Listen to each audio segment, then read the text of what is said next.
nongeye kunezerwa cyane, nejejwe nuko mbonye umwanya mwiza wo kugira ngo mwese mbasuhuze mu izina rya Yesu Kristo umwami wacu, kandi mbakire mwese hano kuri Pure Gold TV. Iyi TV ni y'abakristo, tuvuga ijambo ry'Imana kandi dusengera n'abarwayi ndetse n'abatarakizwa. Aha twakira ibyifuzo byo gusengera abantu kuko twizera ko mu izina rya Yesu harimo imbaraga zikiza. Uyu munsi wa none rero nongeye kunezezwa n'abantu bose turi kumwe, kandi cyane cyane ndabasuhuje ndetse mbakira. Nakiriye n'abashyitsi baje hano kuri Pure Gold TV ari ubwa mbere bagiye kumva ubutumwa bwiza, iri jambo ry'umunsi Imana yanshyize ku mutima tugiye gusangira. Mbere yuko turifatanya, nagira ngo dusabe umwuka wera aze abariwe utuganiriza, kuko jye n'umwana w'umuntu, ariko umwuka wera n'umufasha, n'umwuka w'Imana n'umufasha twaho dufasha muri byose. Reka dusenge. Mana Data, ndagushimye ko waduha umufasha ari umwuka wera, umwuka wawe abariwe uza adufashe atwigishe byose, mbisabye mu izina rya Yesu Kristo umwami wacu. Ene Data, nshuti bavandimwe bashyitsi mwadusuye mwese, nagira ngo dufatanye ijambo ry'umunsi Imana yampaye, cyane cyane ryo kugira ngo tumenye ubushake bw'Imana. Kumenya ubushake bw'Imana ni kimwe muri viziyo Imana yampaye ntangira uyu mwaka mushya twatangiye tugejeje hagati umwaka wa 2022. Kumenya ubushake bw'Imana ni ngombwa cyane. Hano hari amagambo Imana yampaye agendanye n'ubushake bw'Imana. Ayo magambo turayasanga mu Batesalonike ba mbere ibice 5 guhera ku murongo wa 16 kugeza ku wa 18. Ni amagambo y'ubushake bw'Imana atatu. Irya mbere riratubwira ngo rejoice always, mwishime ibihe byose. Irya kabiri riravuga ngo pray without ceasing, dusenge tudahagarara, cyangwa se dusenge ubudasiba, ntitugatuze. Nta kintu na kimwe cyatubuza gusenga, turabivugaho mu kanya. Ikindi cya gatatu ngo dushime Imana ibihe byose, give thanks in all situations, in all circumstances, ngo duhore tubwira Imana ngo urakoze muri byose, mu bibaho byose. Waba urwaye waba utarwaye, shima Imana, nikidushakaho ngo ibyo byose ngo nibwo bushake bw'Imana muri Yesu Kristo. Haleluya. Aya ni amagambo meza cyane yongeye kunkora ku mutima, yongeye kumfasha, kuko Imana ishaka ko dukora ubushake bwayo. Bimwe rero Imana yanganirijeho n'izi ngingo 3.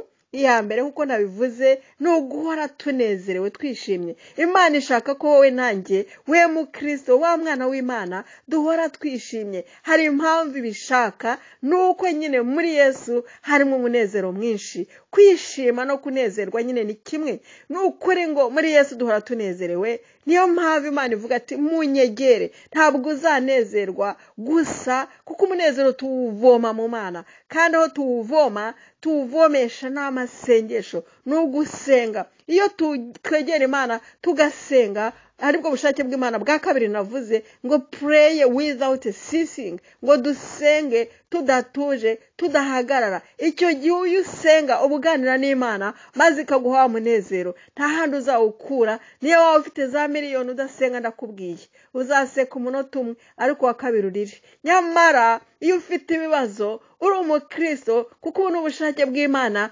wasenze uhora unezerewe. Iyo uri umunezero supernatural, umunezero wawo ndi tuvoma ku Mana. Haleluya.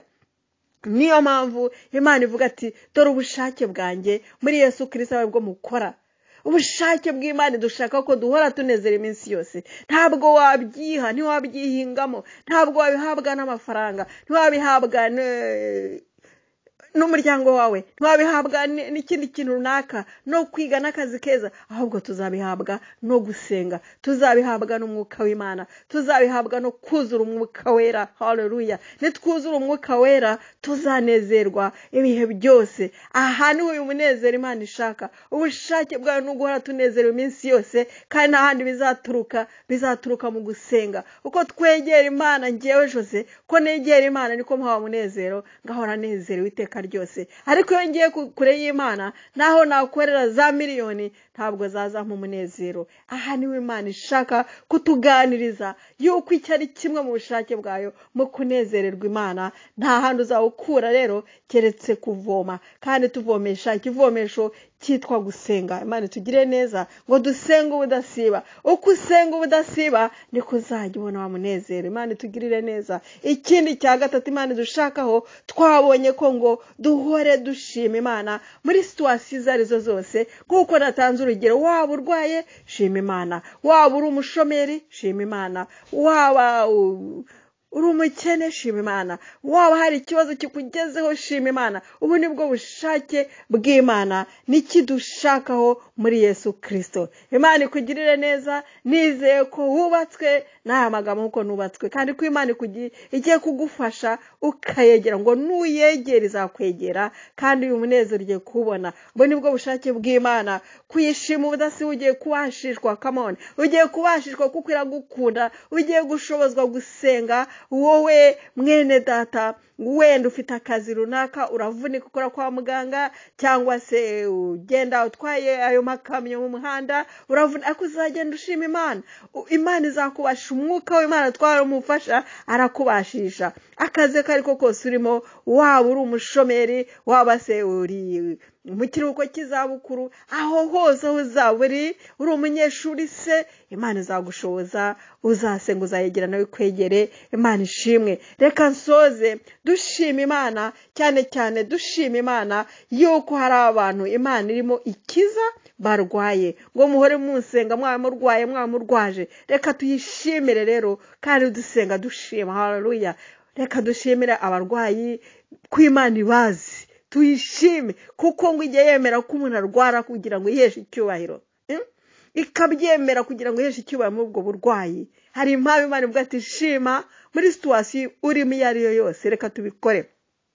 Turagushimye Mana yuko wemeye ko bamwe barwara muri iki gihe, wemeye ko bamwe barwaza, wemeye Mwami ko ibibazo bibaho kugira ngo uheshe icyubahiro. Turabigushimiye Mana, kandi kubakijije ko byose byeyutseho. Hari bene data bari kunkurikira barwaje, bafite ababo barwaye, bafite ibibazo bikomeye, ariko ngo muri ibyo bibazo ntitugushime. Turagushimye ko ufite igisubizo, ko kuri data utwitaho no mu bibazo byose. Ubu ni ubushake bwawe, turi mu bushake bwawe. Mpagaze mu bushake bwawe ngushima, mpagaze mu bushake bwawe nsenga, mpagaze mu bushake bwawe sengera bene data n'umunezero mwinshi, kuko nicyo dushaka. Urakoze kubyumvise. Byose mbisabye mu izina rya Yesu Kristo umwami wacu.